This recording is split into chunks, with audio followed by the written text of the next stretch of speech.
Всем привет, друзья! Это вы удачно зашли. Сегодня я приготовила турецкий бюрек. Существует множество рецептов турецкого бюрека, только в моем репертуаре их несколько. Сегодняшний бюрек у меня с сыром и зеленью. Рецепт бюрека с сыром и зеленью предельно простой. Продукты самые доступные, которые имеются в каждом доме, где маломальски любят готовить.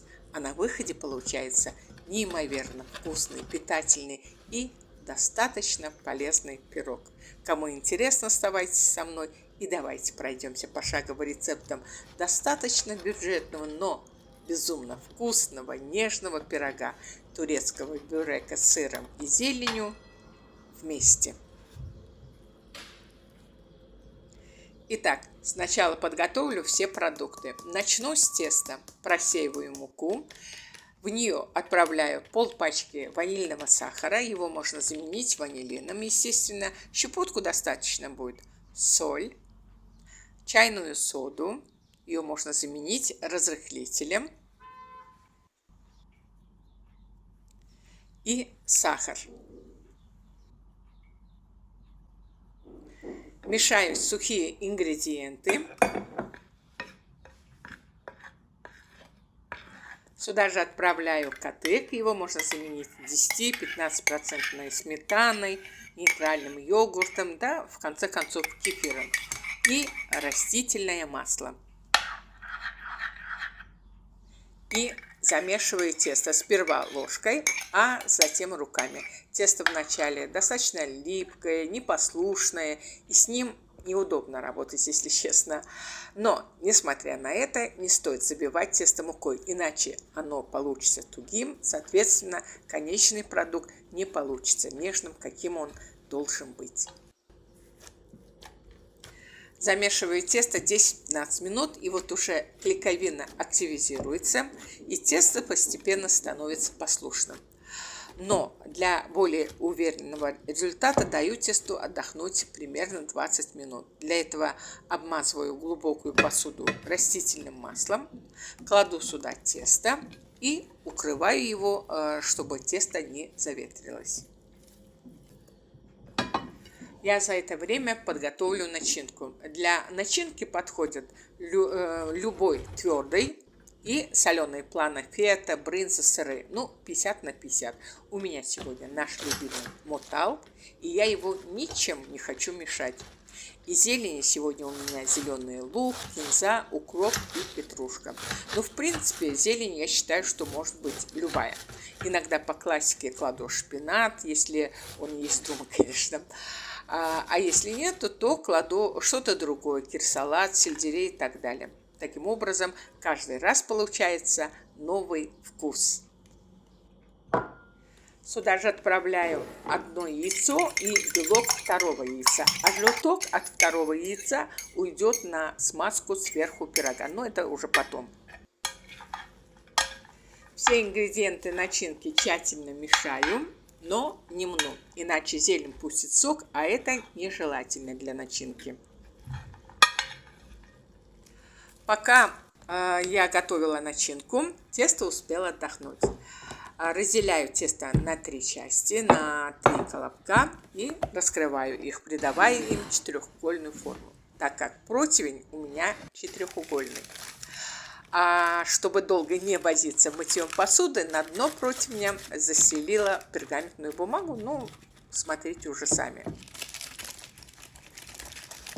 Раскрыв первый колобок, застелила его на дно противня. Сразу раскрываю второй колобок, второе тесто. Как вы видите, тесто настолько послушное, что его с легкостью можно растянуть, придать ему форму. Одним словом, очень удобно работать с таким тестом. Одно удовольствие, я бы даже сказала. Затем начинку визуально разделила на 2 части. Теперь щедро насыпаю начинку на нижний слой. На начинку застилаю раскрытое тесто, то есть второй слой теста. Затем на второй слой насыпаю вторую часть начинки, раскрываю третий колобок и сверху начинки застилаю третий и завершающий слой теста. Все предельно просто. Да, еще такой момент, чуть не забыла. Средний слой я обычно делаю тоньше, чем два крайних слоя, то есть чем нижний и верхний слои. А сверху теста, вернее, сверху каждого слоя теста слегка придавливаю, чтобы слои не разъехались при выпечке, но без фанатизма. На этом этапе можно включить духовку. Ну что, идем дальше. В яичный желток добавляю пару ложечек молока, растительного масла и немного куркумы. Все хорошенечко мешаю и обмазываю пирог яичным желтком. Теперь прохожусь вилкой по пирогу, ну как бы нарезаю узоры. А также прокалываю пирог, чтобы при выпекании горячий воздух мог спокойно проникнуть вовнутрь пирога, и чтобы бюрек хорошо пропекся. Это также поможет, чтобы сверху пирог не прорвало. Насыпаю бюрек сверху черным и белым кунжутом. При желании можно насыпать что-то одно. Отправляю бюрек в заранее разогретую до 200 градусов духовку и пеку в режиме нагрев снизу с конвекцией примерно 30 минут. А через 30 минут достаю бюрек.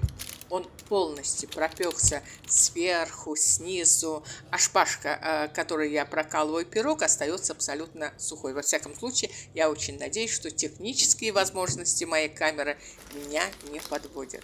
Достаю пирог из противня, чтобы он не отсырел. Ну, скажем так. Даю бюрек чуть-чуть остыть, нарезаю его на достаточно добротные кусочки и с огромной любовью подаю бюрек на стол. Ну что, друзья, как вы убедились, самый доступный набор продуктов, которые имеются буквально в каждом доме, где маломальски любят готовить, плюс минимальное количество потраченного времени перед плитой, и вуаля! Неимоверно вкусный, достаточно полезный, мягкий, сочный и сытный турецкий пирог-бюрек готов.